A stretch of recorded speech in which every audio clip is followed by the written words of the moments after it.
निषाद राज गुह ने एक केवट को बुलाया और कहा, प्रभु श्री राम को गंगा पार कर दो।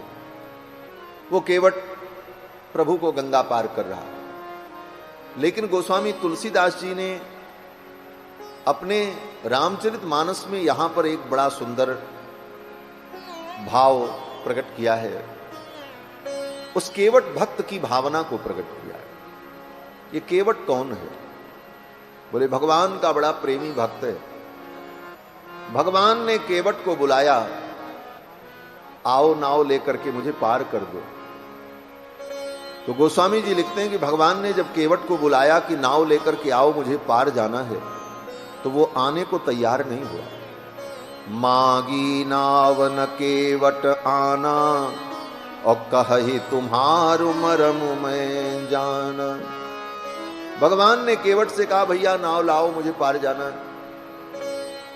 केवट ने अपने नाव पर बैठे बैठे अपनी मस्ती में उसने कहा, ना ना हम नहीं आएंगे।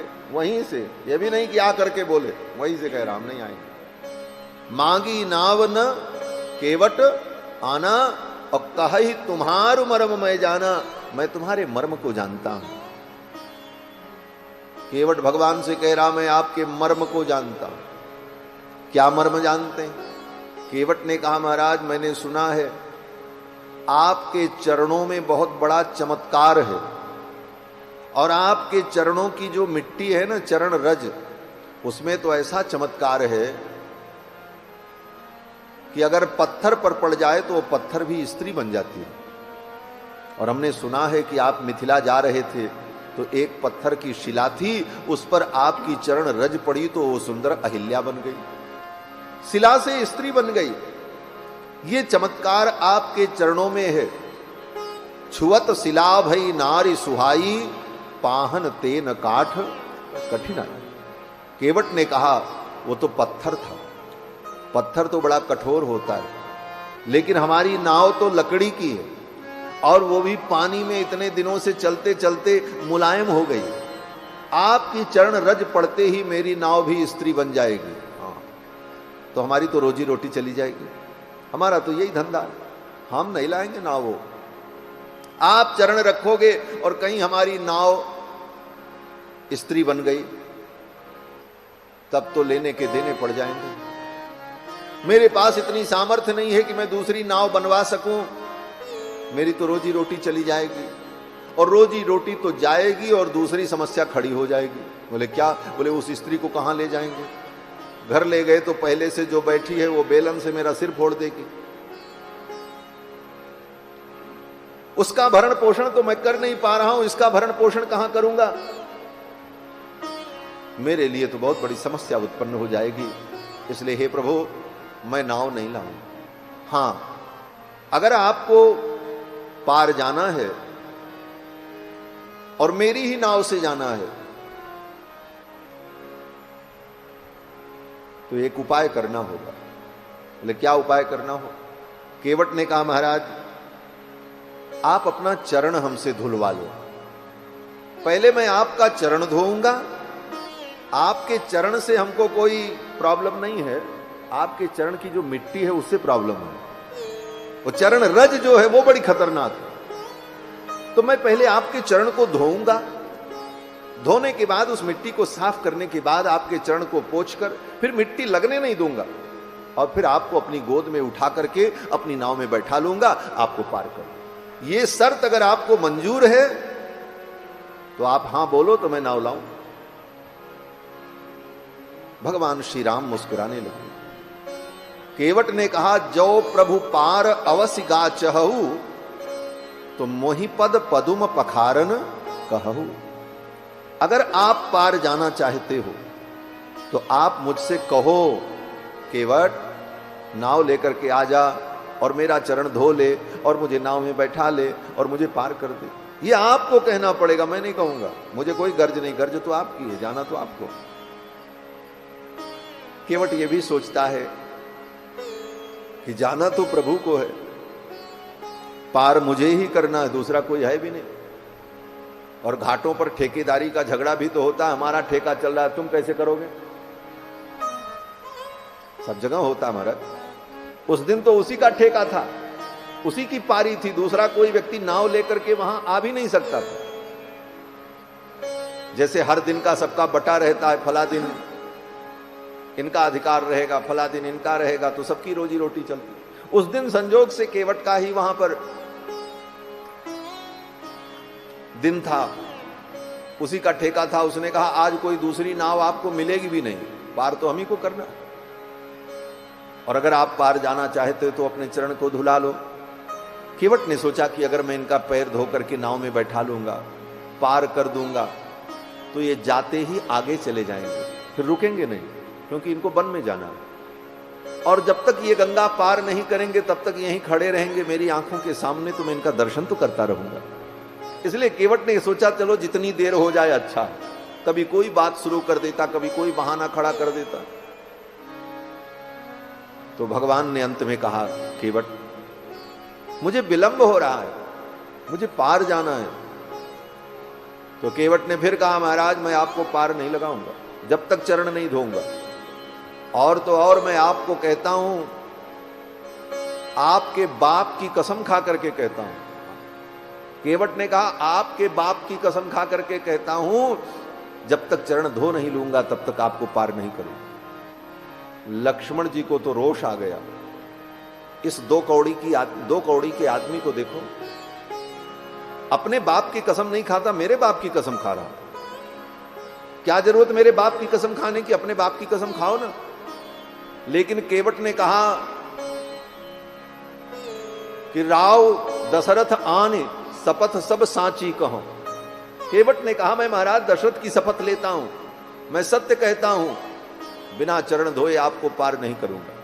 अब तो लक्ष्मण जी को अच्छा नहीं लगा। लक्ष्मण जी को थोड़ा गुस्सा आया तो केवट ने लक्ष्मण जी की ओर देखा और केवट ने कहा कि बरु लखन मारहु तीर। हे लखनलाल, आप नाराज हो रहे हो, लेकिन नाराज होकर के आप क्या करोगे? ज्यादा से ज्यादा यही करोगे हमारे ऊपर तीर चला दो, और क्या करोगे? केवट ने कहा बर लखन मारहु तीर, जब लगी न पांव पखारी हो, तब लगी न तुलसीदास नाथ कृपाल पार उतारी हूं।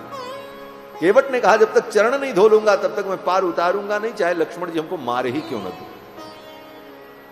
केवट ने सोचा अगर मार भी देंगे तो कोई दिक्कत नहीं है। क्यों?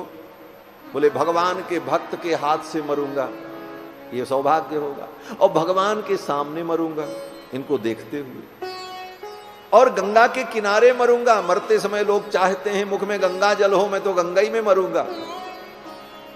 और ऐसी कृपा भगवान की होगी तो संसार का बंधन भी छूट जाएगा, वैकुंठ की प्राप्ति हो जाएगी, तो मरने की भी चिंता केवट को नहीं थी। केवट ने कहा बर लखन मारहु तीर, जब लग्न पांव पखारी हो, तब लग्न तुलसी दास नाथ कृपाल पार उतारी। केवट की इस भक्ति को देखकर भगवान प्रसन्न हो गए। केवट का तो मुख्य उद्देश्य था किसी बहाने में भगवान का चरण धो लूं, और चरण धो करके भगवान का चरणामृत पालू। बोले चरणामृत की कमी थी क्या केवट के पास? केवट तो चरणामृत में ही पैदा हुआ और चरणामृत में ही रहता था। गंगा क्या है? बोले गंगा भगवान का चरणामृत ही तो है। वामना अवतार में ब्रह्मा जी ने वामन भगवान के चरण को धोया, वही चरणामृत तो गंगा है। विष्णु पादाब्ज संभूता, उसी गंगा के किनारे पैदा हुआ, गंगा में ही पला बढ़ा, गंगा का ही पानी जीवन भर पीता रहा। तो उसको क्या चरणामृत की कमी थी? इस चरणामृत की लालसा उसके मन में क्यों उत्पन्न हुई? तो कहते हैं देखो केवट बड़ा बुद्धिमान है। केवट ने सोचा ये गंगा तो चरणामृत है, लेकिन आज जो चरणामृत हमें मिलेगा वो चरणामृत इस चरणामृत से भी ज्यादा विशिष्ट होगा। क्या विशेषता होगी? बोले ये गंगा जी जो भगवान का चरणामृत है, ये तो भगवान के एक चरण का धोवन है। वामन भगवान का एक चरण पृथ्वी पर था, एक चरण ब्रह्मलोक पहुंचा था, और उस एक चरण के अंगूठे को केवल ब्रह्मा जी ने धोया था, पूरा चरण भी नहीं धोया। और अंगूठे में भी केवल नख, ऊपर का हिस्सा बस। नखोदकाम त्रिजगताम पापौग विध्वंसनम यन्नामामृत पूरकम च पिबताम संसार संतारकम। ब्रह्मा जी ने वामन भगवान के चरण के अंगूठे के नख को केवल धोया था और वो गंगा है। केवट ने सोचा आज तो मुझे भगवान के दोनों चरण मिलेंगे और पूरे पूरे मिलेंगे, ये सौभाग्य मेरा होगा। और दूसरी विशेषता, बोले वो गंगा जब प्रकट हुई चरणामृत, तो वहां तो एक बहुत बड़ा रिकॉर्ड बना था। क्या रिकॉर्ड बना? बोले भगवान के चरणामृत को किसने पाया? बोले सृष्टि के सर्वश्रेष्ठ पुरुष ब्रह्मा ने। सृष्टि के सर्वश्रेष्ठ पुरुष तो ब्रह्मा ही है, क्योंकि ब्रह्मा के बाद ही सारी सृष्टि होती। सबसे पहले भगवान ब्रह्मा को ही पैदा करते, तो सृष्टि का सर्वश्रेष्ठ पुरुष ब्रह्मा, उसको यह सौभाग्य मिला। केवट सोचता है तो दुनिया का ये जो वाद है, अपवाद है, ये खत्म हो जाएगा कि केवल श्रेष्ठ व्यक्ति को भगवान का चरणामृत नहीं मिल सकता, अपितु दीनहीन को भी प्राप्त हो सकता है। इस सृष्टि में मैं दीनहीन हूं, आज मुझे दोनों चरण मिल रहे हैं। और भगवान के चरण को पाने की, धोने की योग्यता केवल ब्रह्मा में ही नहीं है, किसी भी प्राणी में हो सकती है। वो दीनहीन भी हो तो वो प्राणी अधिकारी हो सकता है अगर उसके अंदर भक्ति हो। इसलिए केवट ने सोचा आज तो मेरा सौभाग्य हो। और दूसरी बात, उस समय भगवान ने जब अपना चरण धुलाया था ब्रह्मा जी से, तब भगवान ब्रह्मचारी थे। वामन भगवान ब्रह्मचारी बन करके गए थे ना, छाता होता लेकर के और कमंडल लेकर के। आज भी भागवत कथा होती है तो लोग वामन की कथा के दिन छाता और कमंडल भेंट करते, तो वामन भगवान ब्रह्मचारी बन करके गए थे। केवट ने सोचा उस समय तो ब्रह्मचारी थे, लेकिन इस बार तो ये गृहस्थ हैं, अपनी पत्नी के सहित आए हैं, जुगल सरकार आए हैं, दोनों ठाकुर आए हैं, श्री सीता रामचंद्र जी आए हैं। ब्रह्मा का वो सौभाग्य नहीं था, ब्रह्मा को तो ठाकुर के एक रूप का केवल दर्शन हुआ, वामन भगवान का, लेकिन हमें तो दोनों रूपों का दर्शन हो रहा है, राम जी का भी और सीता जी का।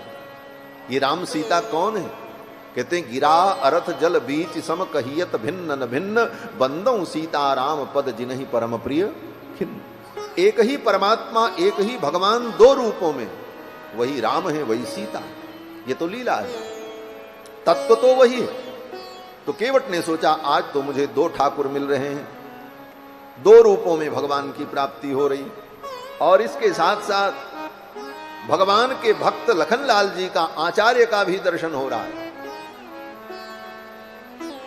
आचार्य के सम्मुख लक्ष्मण जी जीवाचार्य हैं, आचार्य के सम्मुख भगवत प्राप्ति जो है ये सर्वश्रेष्ठ भगवत प्राप्ति मानी जाती है। आचार्य पुरस्कार पुरस्सर, आचार्य के पुरस्कार से पुरस्सर भगवत प्राप्ति को सर्वश्रेष्ठ भगवत प्राप्ति माना जाता है। भगवान तो रावण को भी मिलते हैं, लेकिन उसको प्राप्ति नहीं मानी जाती। रावण के सामने भी भगवान खड़े होते हैं, रावण ललकारता है भगवान को और भगवान भी ललकारते हैं, युद्ध होता है, लेकिन इसकी महिमा नहीं गाई जाती कि रावण को भगवान का दर्शन हो गया। क्यों? बोले वो गुरु की कृपा से, सदमार्ग से भगवत दर्शन नहीं हुआ, वो तो असद मार्ग से हुआ, युद्ध की भावना से हुआ। लेकिन गुरु की कृपा से, गुरु की प्रेरणा से जब भगवत भक्ति प्राप्त होती है, भगवत प्राप्ति होती है, तो वह सर्वोत्तम मानी जाती है। केवट ने सोचा आचार्य जीवाचार्य लक्ष्मण के सहित मुझे भगवान का दर्शन हो रहा है, मेरा सौभाग्य। उस बार भगवान ने अपना चरण जब धुलाया था वामन अवतार में, तब वामन भगवान ब्राह्मण कुल में उत्पन्न हुए थे, कश्यप महर्षि के पुत्र। इस बार क्षत्रिय कुल में प्रकट है, राजकुमार के रूप में, और मुझे ये सौभाग्य मिल रहा है। केवट बड़ा प्रसन्न हुआ। केवट इस लालसा से भगवान का चरण धोना चाहता था कि मुझे भगवान का चरणामृत मिल जाए, मेरा उद्धार हो जाए। केवट ने सोचा ऐसे तो ये चरण धुलाएंगे नहीं, इसी बहाने मैं इनका चरण धो लूं। और केवट ने जब हठ किया तो भगवान ने केवट से कहा केवट अब विलंब मत करो, मुझे पार जाना है, जो तुम्हें करना है जल्दी करो और मुझे पार उतारो। इसीलिए भक्तों ने कहा कभी कभी भगवान को भी भक्तों से काम पड़े। जाना था गंगा पार प्रभु केवट की नाव चढ़े। कभी कभी भगवान को भी भक्तों की जरूरत पड़ती है, और कभी कभी नहीं, हमेशा पड़ती है। अगर भक्त न हो तो भगवान का कोई मतलब ही नहीं होगा। कौन जानेगा भगवान कौन है और क्यों है, उनकी जरूरत क्या है। ये तो भक्त ही प्रचार करते हैं, भक्त ही बताते हैं, तब न लोग जानते हैं भगवान की महिमा है। भगवान को जानो, उनको पाओ, उनका दर्शन लो। ये सब क्यों? बोले भक्तों के कारण। तो भक्त के कारण ही भगवान की महिमा। केवट ने कहा आप आज्ञा करो तो मैं आपका चरण धो लूं। तो भगवान ने कहा भैया विलंब मत करो, जाओ और जल्दी से जल ले आओ और चरण धो, मुझे बैठाओ, पार करो। भगवान की आज्ञा पाकर के केवट चल पड़ा। केवट राम रजाय सुपावा और पानी कठौता भरी लई आवा। केवट भगवान की आज्ञा पाकर के दौड़ा और एक कठौता लेकर के आया, लकड़ी की थाली। पहले जमाने में पुराने घरों में लकड़ी की थाली होती, उसको कठौता ही कठौता बोलते थे। आटा ओटा सानने के काम आती थी, उसमें कोई खाता नहीं था, वो खाने के लिए नहीं होती, केवल आटा इत्यादि सानने के लिए, पवित्र काम के लिए। क्योंकि उसमें खाने के बाद वो जूठी हो जाए तो फिर पवित्र नहीं होगी। लकड़ी का बर्तन एक बार जूठा हो जाता है तो फिर वो पवित्र नहीं होता, चाहे कितना भी मांजो धुलो उसको। इसीलिए पुराने जमाने में संस्कार दिया जाता था घरों में। जिस चकला बेलन पर रोटी बनाई जाती थी उसको जूठे में नहीं छुआया जाता था। रोटी बनाने के तुरंत बाद धो करके पहले उसको रख देते थे, तब दूसरा काम करते। और आजकल तो महाराज वो चकला बेलन भी ले जाकर के उसी बेसिन में जूठा जहां धुला जाता वहीं लोग डाल देते। फिर तो उस पर जो रोटी बनाओगे रोज जूठी रोटी खाओगे, वो भगवान को भी भोग लगने लायक नहीं। इसलिए अपने भारतीय संस्कारों को समझो, उसके पीछे रीजन क्या था। तो लकड़ी के बर्तन में भोजन करना, उसे जूठा करना, ये गृहस्थ के लिए अधर्म माना गया। लकड़ी के बर्तन में भोजन करना केवल सन्यासी के लिए विहित है। सन्यासी जो है लकड़ी में भोजन करता है, वो जो दंड सन्यास लिए रहते हैं, लकड़ी का ही कमंडल, लकड़ी की ही नारियल की कटोरी और बड़ा नारियल का टुकड़ा, तो उसमें भोजन कर लो। सन्यासी के लिए वही प्रशस्त है। क्यों? बोले उसके बर्तन में दूसरा कोई खाएगा नहीं, उसी को खाना है, और सन्यासी के लिए वो पवित्र माना गया है शास्त्र के अनुसार, इसलिए उसके लिए वो पवित्र है। लेकिन गृहस्थ के लिए तो धातु के बर्तन ही श्रेष्ठ माने जाते हैं, और धातु में भी उत्तम धातु, लोहा इत्यादि नहीं। इसीलिए लोगों के घर में पहले फूल की थाली होती थी, कांसे की थाली होती थी, और जो बहुत संपन्न होते थे उनके घर में चांदी की थालियां होती। लेकिन अब तो संपन्न लोग भी प्लेट में खा रहे हैं, वो प्लास्टिक में खा रहे हैं।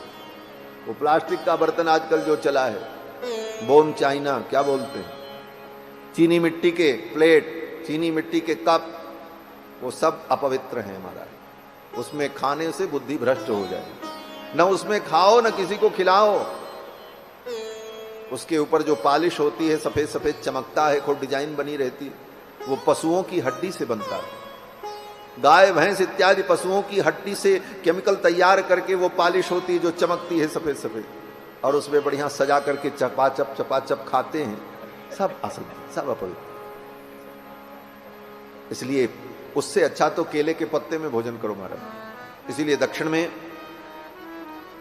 तमिल प्रांत में, वहां के ब्राह्मण लोग भी केले के पत्ते में ही भोजन। पत्ता पवित्र है।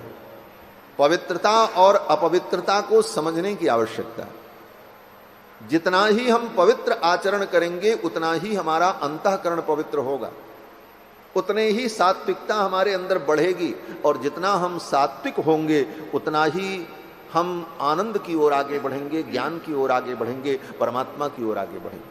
और हमारे जीवन में तमोगुण आएगा, अपवित्रता आएगी, तो अज्ञान व्याप्त होगा, और अज्ञान हमें पतन की ओर ले जाएगा, विनाश की ओर ले जाएगा। तो केवट के घर में वो कठौता, लकड़ी की थाली, वही लेकर के आया केवट और कहा महाराज इसी में आपका चरण धोएंगे। पान कठौता भरी लई आवा, और केवट ने भगवान के चरण को धोया। अति आनंद उमगी अनुरागा, अत्यंत आनंद में प्रसन्न होकर चरण सरोज पखारन लागा। भगवान के चरण कमल को केवट ने धुला और धुलने के बाद राम जी को सामने एक जो नाव थी उसी के किनारे कोई जगह बना करके व्यवस्था करके बैठाया और एक चरण धुलने के बाद एक चरण को अपनी गोद में रख लिया। कहीं नीचे न रख दे, नीचे रखेंगे तो फिर मिट्टी लग जाएगी। फिर दूसरे चरण को धो करके भी केवट ने अपनी गोद में रख लिया और दोनों चरणों पर अपने अश्रु का वर्षण किया, मानो अपने आंसुओं से भगवान के चरण को धोया केवट ने। और फिर भगवान को अपनी गोद में उठा करके नाव में बैठाया। लक्ष्मण जी बैठ गए, जानकी जी बैठ गए और केवट ने वो चरणामृत स्वयं पिया और अपने पितरों को, अपने परिवार के लोगों को, सबको वो चरणामृत दिया। और भगवान के चरणामृत को पी करके केवट के जो पुरखे थे वो सब तर गए। गोस्वामी तुलसीदास जी कहते हैं कि पग पखारी जलपान करी आप सहित परिवार, पितर पार कर प्रभु ही पुनि गयऊ मुदित लय पार। पहले अपने पितरों को पार लगाया। जिसके कुल में ऐसे भक्त उत्पन्न हो जाए उसके पितरों का उद्धार हो जाता। केवट के पितर तर गए और अपने पितरों को तारने के बाद तब भगवान को गंगा